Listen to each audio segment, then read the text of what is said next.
I finished playing the main story of Ghost of Tsushima, and my god, is it one of the best games out there. It's one of the best samurai games out there from what I played, as the games I've played were on PS2, like Way of the Samurai 2 and the 7th Samurai 200XX. That game was inspired by Akira Kurosawa, but it was set in a futuristic setting, so it kinda had its own unique spin on it.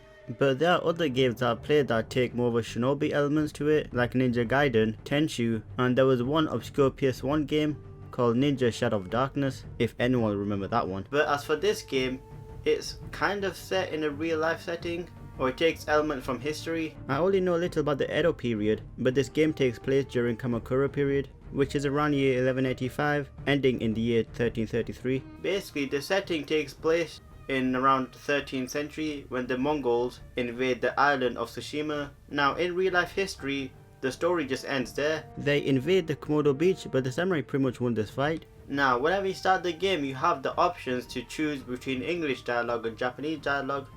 As for me, I chose the English dialogue because the voicing can really take the immersion out of me, so I chose the English one. But either way, it doesn't matter. There's also a Kurosawa mode, which is in Japanese dialogue, but the screen is in black and white, you know, playing homage to the 7th Samurai, an old classic movie that I've never seen. And I've got to say, the story is very intriguing. I like it how every mission starts with a title. It's like I'm watching a movie, and it ends with the title fading away into the wind. The villain of this game is Khotun Khan. Now, I thought he was a real Khan, but he's just a fake fitted within this scenario of the story. And this Khotun Khan is a cousin of Kublai Khan, who is real, and a grandson of Genghis Khan, who is also real and infamous. And I've got to say, the beginning part of the story is, well, it's kind of dark, uplifting and comical in a sense, because basically the Mongols have hundreds of soldiers and the samurai have about 80. Now, the way how this war starts is that Jin's uncle sends one of his best men to try and to challenge them, I guess. And, well, the Mongol leader isn't having none of that. Khotun Khan isn't having none of that. And he douses him with alcohol, puts him on fire and slices his head off. Like, that's pretty much expected. I mean, I don't know what the samurai were thinking. And in this version of the game, the samurai lose, and this takes a toll on your main character, Jin Sakai, as this is his first time experiencing war, and well, pretty much experiencing disgrace, since the samurai have honor, their way of code, and the Mongols don't have any. And when the battle dies down, Jin gets penetrated by 2 arrows, and in near death, the wind guides him. But that is enough, as another person helps him recover to his feet, a female thief, Yuna. Now, she is one of my favorite characters in this game, as she is motivated to help the people, but at the same time she is a thief, so she has a negative connotations to her name. And of course, you can't defeat the main bad guy by yourself. I mean, he tried, but he just pretty much thrown you off the bridge. So that's out of the question, fighting Khotun Khan by yourself. So in a sense, you have to rebuild yourself and rally up any remaining samurai. And in this game, you only have, well, basically old people, like the old crazy lady Masako, whose entire family is slaughtered by her own people, no less. And an old teacher who mastered the way of the bow. I think his name is Ishigawa, but I might be wrong. And he is just, well, he's all over the place. I'd say he's my least favorite character because he thinks he's right, but he's always wrong. He always so stern with his decision making, but he doesn't know how a person feels, only how himself feels. You have a warrior monk who's trying to save the people of Tsushima, but he has his own conflict. He really looks up to his brother, but unfortunately he died in the Mongol invasion, and that kind of sets him off. I'd say he's my second favorite out of the group. And the thing about Jin, since this was his first experience of war, and he realized the weakness of the samurai code, their honor, slowly and gradually he loses that sense of samurai, that sense of honor, and he dons a new persona, the ghost, in which the style of the ghost compared to the samurai is, well, in their terms, is disgraceful, because you're acting like a savage, stabbing people in their sleep and doing whatever means necessary to win. Rather, if it was on a samurai side, they just pretty much walk through the gate and hope for the best. But Jin realizes that's not the way, as maybe that kind of thinking, that kind of ideology is, well, it's kind of dead, just like how he died at Komodo Beach in a sense. And if you think that you're just only gonna face the Mongols in this game, well, you're wrong, as you also have to fight the Ronin, the Straw Hats, and the Ronins are samurai without a master. And quick side note, the voice actor for Jin Sakai in the Japanese version is the same voice actor as Zoro in One Piece, who is also part of the Straw Hats, but that anime is a bit different to this one.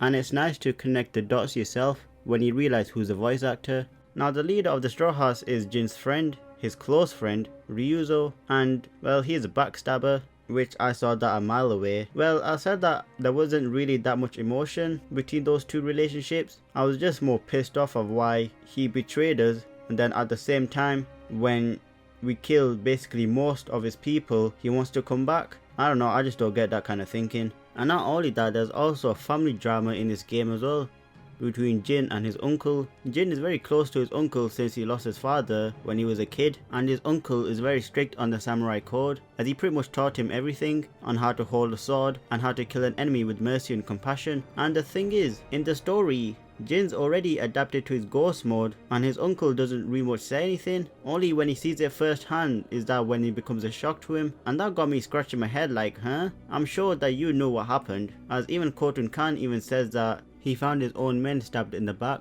and that's not the samurai way, that's more like a ninja way. And the way that he found out how Jin changed, I kinda like the scene, as he pretty much decapitates the general Mongol, shows it to the other Mongolians, and they just run away in fear. And at that point, Jin pretty much throws away his samurai code, because to him, he doesn't care about the culture, their ethics, he just cares about his people in Tsushima, and that's what's important to him, and he'll protect him at any means. Because when you look throughout the game, or when you free roam throughout the game, you see villages burned, corpses that are burned, women and children that are dead. Well, I don't think children, but men and women that are dead. It's just a bloody massacre. And that is pretty much the conflict that Jin has within himself, between his best friend, his family, and the people of Tsushima. And that's one thing you see throughout this open world, is you see the destruction and whatever means necessary that the Mongols will go through trying to claim Tsushima and eventually the whole of Japan. And I also like Khotun's line about how when he speaks to Jin uncle, when he speaks to Shimura about how he was procrastinating, you know, just tending to his sword. He learned the language, learned the belief, which village to burn and which to tame. And I was like, oh crap, we got a huge threat. Is it me, or did I find the controls a little bit weird? Not the controls, but whenever you move the analog, Jin is too sensitive to the movement, as when I move forward, he just jitters around forward. And not only that, the button placement got me confused, as you have the D-pad and the touchpad.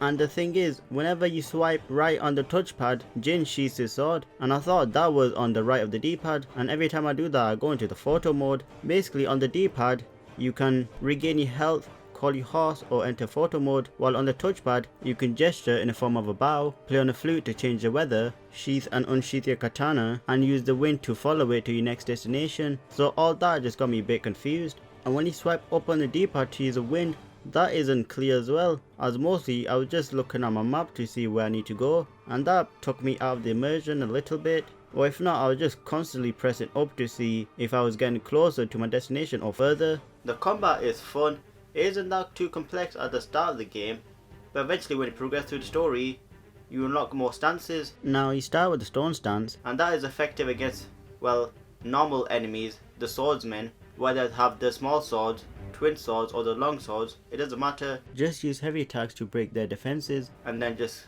go crazy on them. And every enemy kind of move in a predictable fashion anyways, so it shouldn't be that hard. Also, you can kill a dog that can sniff you out, or shoot down an eagle that is basically one big giant surveillance camera. The next one you unlock is a water stance. Now these are effective against shield men. The next is a wind stance, which is effective against spearmen, and the last one is the moon stance, which is effective against brutes. Now I've got to say that some of these stances look ridiculous, like I don't see any kind of efficient way of holding your sword up in the air. The stone stance for me look realistic enough to hold your sword like a samurai, while the rest it just looks ridiculous, especially the moon stance. Since Jin moves holding the katana up in the air, frantically waving it around, to me it just looks like he's waving at someone. But what do I know about the samurai culture? Maybe that is the efficient way to hold it. But that's not all you have, you also have a rage mode in the form of ghost stance. Now this unique stance is that you have to kill a certain amount of enemies without getting hit, or kill the general Mongol, and when you do that you click L3 and R3 and you have up to 3 enemies to kill. In where you do so, the screen will turn red as you slice them and blood will come out of the body. It's kind of cool visually, and you can upgrade your ghost weapon and tactics such as using smoke bombs, kunais, distractions, chain assassination, cooldowns on bows when you're aiming, and be able to hear better and move quicker. You can upgrade your samurai in a form of deflection, evasion, learning legendary combat arts, and exploration. Like, there's a lot more to it in a form of combat. You can use poison that will become a huge plot point later on in the game. You have different arrows like fire, heavy, normal, and explosive arrows, as well as blow darts to hallucinate your foes. You can ignite your katana by using oil to burn the Mongols or whoever you're fighting against. And you have two other moves that just looks insane. The first one is Dance of Wrath, and that move you pretty much dart across the screen. And another one is a Heavenly Strike, and that's basically you just slice your enemy clean. And if you're skilled enough, you can parry and do counter attacks. Now to parry, you can just basically hold the block button and wait for when they're about to attack. And to counter attack is that you just have to press L1 as soon as they attack and just slice them open. And when you upgrade your samurai evasion, you can do the same thing to your dodge roll. You just dodge a split second and you have a chance to counter attack as well, so you don't just have to block. So it gives you more option in combat of what to do. And this game looks beautiful. It's not as good as The Last of Us Part 2 in some aspects. The facial animation needs some work done. I mean, don't get me wrong, every other aspects of the animation is cool, but whenever the game is trying to show character distress or their sadness, it just comes out wrong. I mean, this was the same as The Last of Us Part 2, where they just looked like they were forcing themselves to cry. And in this game, it's like they're about to cry but no tear comes out. Well, you can't fault the animators. I mean, no game so far has made me immersed when the game is about to show some emotions. I'm talking about the current era where the graphics are spectacular, so I'm not talking about the PS1 or the PS2 era or even the early PS3 era. But the open world and the environment is just splendid. Like, there's some scenery where the grass is just all white and some scenery where the grass is all red, and then you have the snow parts, the green parts, and the Mongols part where they burned half the village. Well, that's the best way to explain it. Like, everywhere you go, everything's different. It's not the same. It doesn't look the same. And that was one thing I was like kind of worried about, is like how they're going to implement 13th century Tsushima Island. But hey, they did it. It looks cool. And it's unique with colours. It's very colourful. I like riding around the island with my horse as the wind just breezes by. But don't worry, as this game has fast travel as well. So if your destination is too far away, then you can choose that option, but I honestly don't see why you would do so. Another cool combat that I forgot to mention was the standoff sequence. Now, this standoff is pretty much the best selling point of this game. It's what makes this game unique from the rest of the hack and slash games, is that when you go to a settlement that's owned by the Mongols, you can either kill them silently or just start invading the stronghold with a standoff. You don't even have to do it in a stronghold either. You could just find some random straw hat people or the Mongolian people and just have a standoff there. Well, basically is that you have to wait for the enemies to swing the sword first, and then just at the right moment you let go of triangle and you have this cool sequence that's kind of over the top, but it's really cool. And not only that, when you upgrade this standoff, you can kill additional 2 more people. So when you kill the first one, then the other 2 soldiers will come at you, and then you pretty much have to get your timing right to slaughter them as well. But keep in mind, the Mongolians or the straw hats do feints, so you have to be extra careful. And you will get the timing wrong, like what I did a couple of times. But yeah, that's honestly the best selling point of the game. And back to the story, the theme is kind of dark. I mean, you have the invasion, but not only that, you also have betrayal from your own people, slaughtering children and women. The Mongols basically have no honor, as you see in the beginning, like I told you. And it kind of shows you the history of every pillaging, is that every invasion begins with a horror and ends in a nightmare. You also have another cool storytelling in the form of ink art.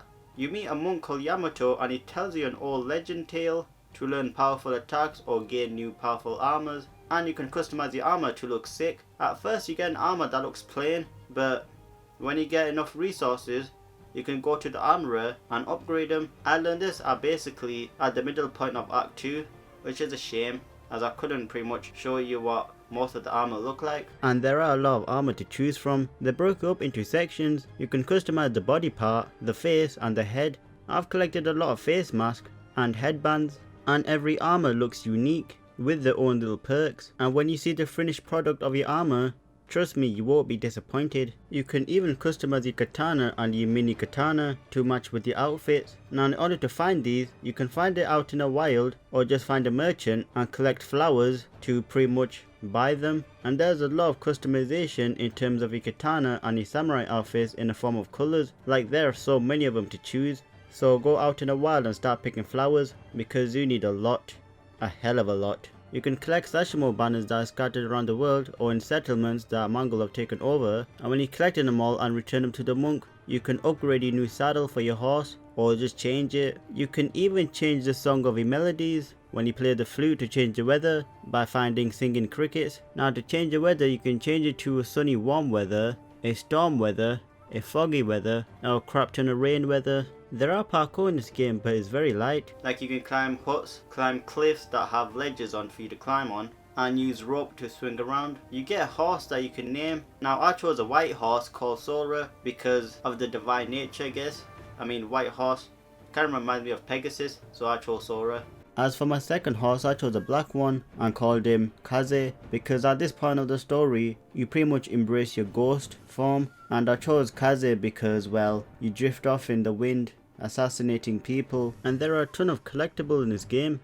Well, not collectibles, but a ton of side missions. Now these side missions include following a fox to an Inari shrine to pray, and when you pray you unlock a charm slot, and you can pet the fox to see it jump up and down. Now these slots you can use it to boost your stats. That's basically it. The next is that you can duel with the remaining straw hats. Now these duels, or any duels, start off pretty sick. It kind of reminds me of the old western thing, like they're just pretty much sizing each other out and slowly grabbing their katana as the western will slowly hold to the gun, and whoever's draw first gets the first shot, and in this instance it's whoever's a good swordsman ends up winning. So you have that, you get to duel. You also get to visit the hot springs to increase your health, and you get to see Jin's buttocks and reflect on things. And like I said, this game has light parkour, and I think the reason why they added this is that you can reach the shrine, and when you do reach the shrine you get perks, and these unique perks are charm slots that take name after a Shinto god like Izanagi, Izanami, Tsukuyomi, Susanoo and the rest. You can even cut bamboo to gain another resolve. Now these bamboo are just button memorization, and you have to do it really quick though. You can find pillars of honor, which basically the gravestone of dead samurai, and collect their swords, and you can add these swords to your collection, and you can find these headbands that are scattered throughout the area, but in order to get those you have to sit down on a map and just, I guess, write poetry or just think about things, and whatever you think about that is etched to your headband. Well, not etched to your headband, but that's part of the description when you select the headband. You can liberate settlements or small areas and lighthouses that you find throughout the map, and trust me, there's probably a lot more than what I'm saying, but that's all I remember at the top of my head. As for the music in this game, I don't really remember it as much. I mean, I don't use headphones when I play a game because, well, I just don't, and I was just too immersed in the gameplay to realize that the music was playing in the background. Now for me, the only way I heard the music was playing the flute, and normally in this Japanese setting the music is mainly just the flute, shamisen and all those Japanese musical instruments. I did pre-order the game and got the mini soundtrack, and they're all calm and mellow. I mean, when you listen to oriental Japanese music, you don't think of heavy metal, you just think of just floating in the wind, as the music is calm and peaceful. Now I did experience some minor bugs and glitches here and there, like for example this dog is supposed to be lying on the ground, but instead he's just fully erect, and I just had my playful time with him. And there are some others, like when you try to assassinate an enemy, you don't really grab onto the body, you just attack thin air, and I think those two are the only ones I experienced, but the assassination one was really prevalent in the game.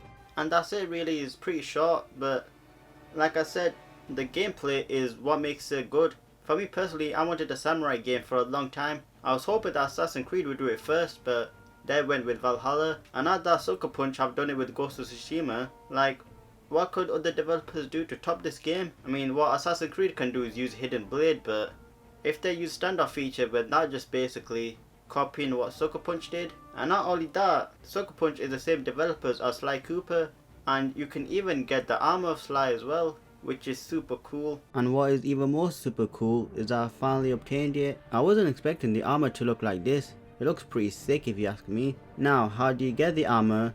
Just look it up online like I did. You need 5 pieces to match the outfit, but they aren't too tedious to find or to do. And keep in mind, what you're seeing is the base form of the armor, so imagine what it looks like when you upgrade it. Well, this is what it looks like when you fully upgrade the Kosaku armor. A lot more detail than before, and it looks really elegant. I will definitely get platinum for this game.